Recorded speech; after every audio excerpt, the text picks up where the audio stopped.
Ikomplu jaslu iktar immigranti f'pajjiżna.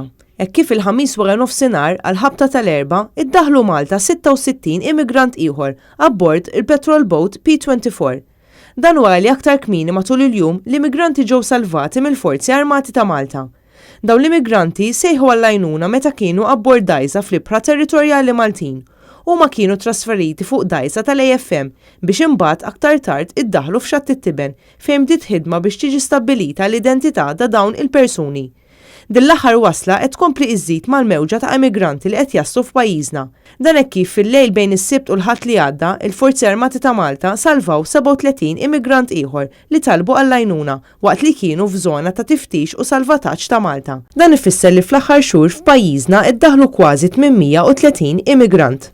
Huwa evidenti li t-temp kalm fil-Mediterran qed jgħin mhux ftit biex jiġu aġevolati ir-rotot tal-vjaġġi klandestini, partikolarment lejn Malta u l-Italja.